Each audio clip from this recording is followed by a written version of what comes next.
छत्रपती शिवाजी महाराज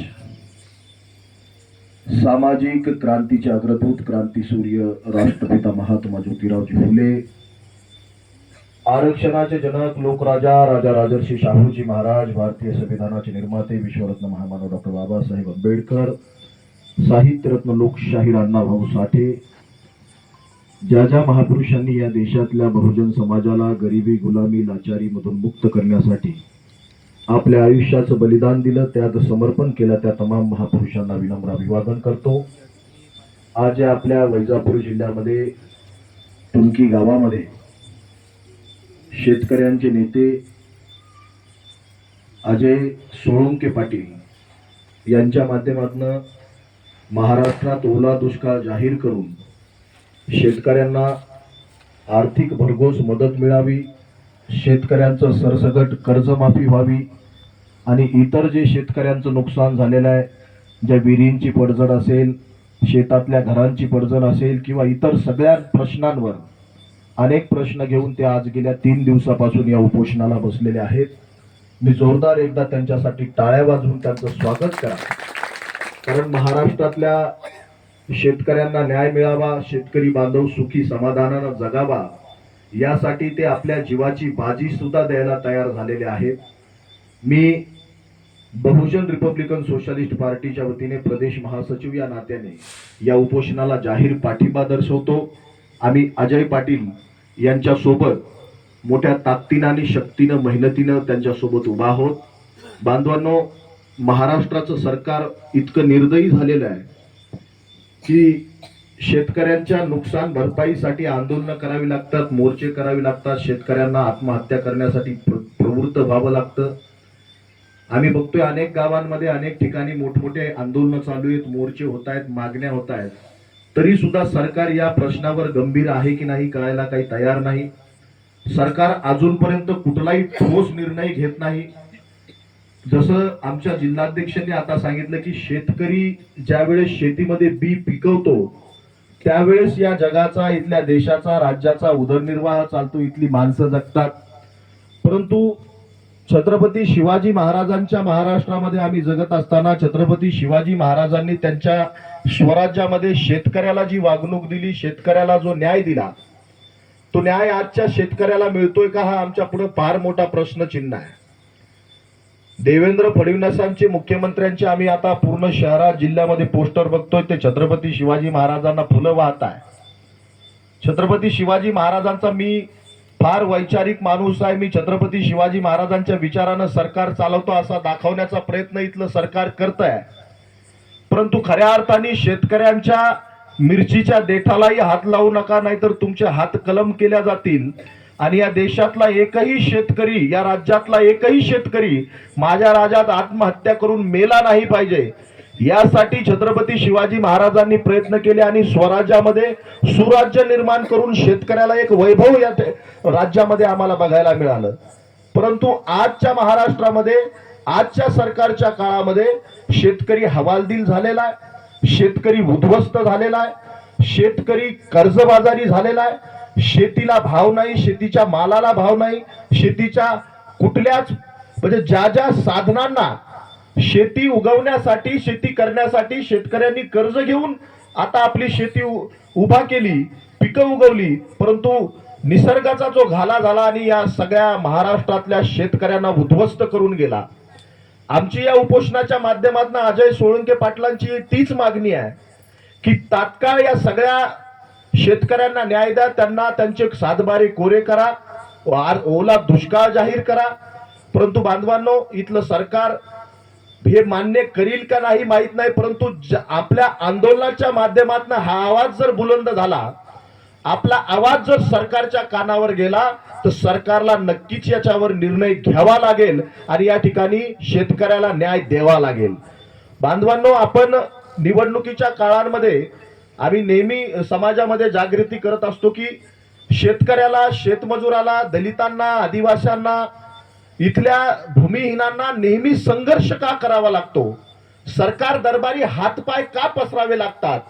एकीकडे आम्ही जर एक बाजू बघितली तर इथल्या उद्योगपत्यांना सरकारला कर्ज माफ करा म्हणून कधीच उपोषण करावं लागत नाही, कुठलं आंदोलन करावं लागत नाही, कुठला मोर्चा काढावा लागत नाही, उद्योगपत्यांना काहीच करावं लागत नाही.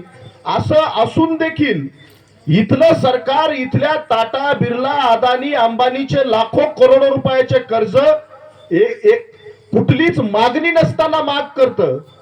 पण आमच्या इथल्या शेतकऱ्यांचं 40-50 हजार रुपयाचं, लाखभर रुपयाचं कर्ज, वीज बिल तुम्हाला माफ करायला लाज वाटते? जो उद्योगपती तुम्हाला निवडणूक लढण्यासाठी पैसा देतो म्हणून त्या उद्योगपत्याचं शेपूट बनवून त्याच्या मागे तुम्ही तळवे चाटत फिरता, परंतु जो शेतकरी या राज्याला जगवतो त्या शेतकऱ्याकडे तुम्ही लक्ष देत नाही.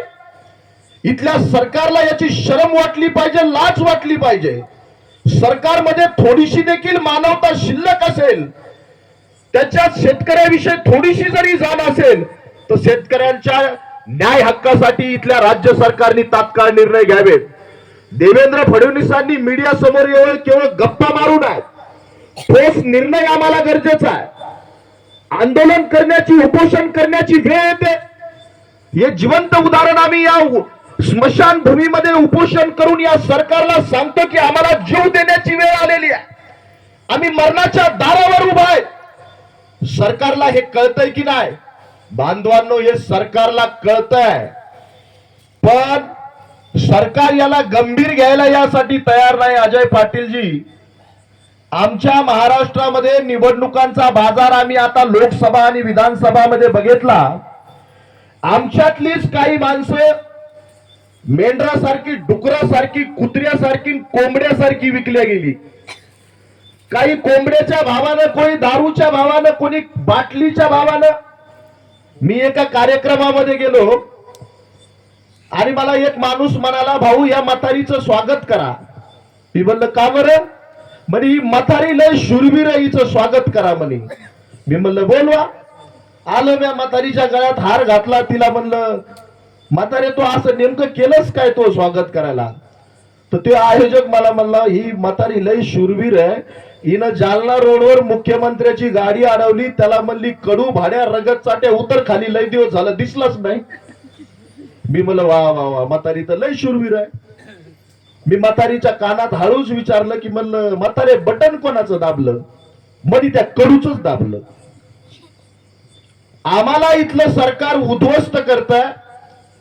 आरक्षणासाठी आम्हाला मोर्चे काढावे लागतात, शाळा शिकण्यासाठी मोर्चे काढावे लागतात, दुष्काळ जाहीर करण्यासाठी आंदोलन करावी लागते. आमच्या बांधवाला मारलं जातं, तिथल्या दलितांच्या कत्तली होतात, आदिवासींच्या कत्तली होतात, त्यांच्या जमिनी हिसकावून घेतल्या जातात. इथलं सरकार इथल्या बहुजनांना गरीब, गुलाम, लाचार, भिकारी करण्याचं कुठलंच काम सोडत नाही. अशी परिस्थिती असताना आमचे लोक निवडणुकीच्या काळामध्ये त्याच लोकांची बटणं दाबतात, त्यांना पुन्हा आपल्या मानगुटीवर बसवतात आणि मग पुन्हा ओरडतात की हे सरकार असं आहे.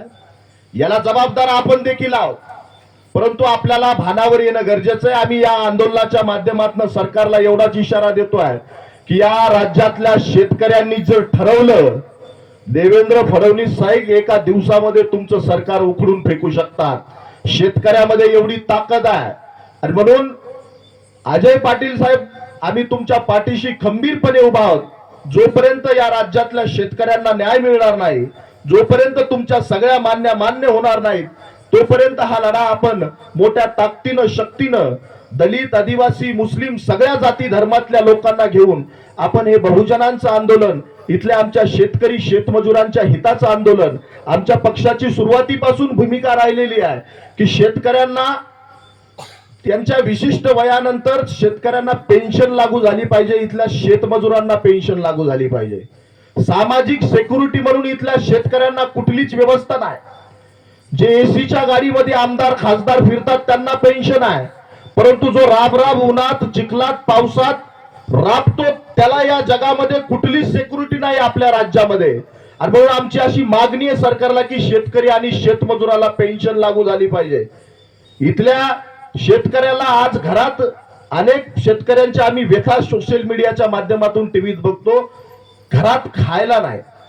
एकीकडे आम्ही बघतो की यांच्या उद्योगपत्यांच्या घरामध्ये यांची मुलं काजू बदामाची बिस्किटं खातात, यांच्या कुत्र्यांना लाखो करोडो रुपयाची, हजारो रुपये किलोची बिस्किट आहेत, परंतु शेतकरी या जगाला या देशाला जगवणारा शेतकरी जर उपाशी राहत असेल तर ही आमच्या राज्यामध्ये आमच्या इतक्या शर्मेची बाब कोणतीच नाही.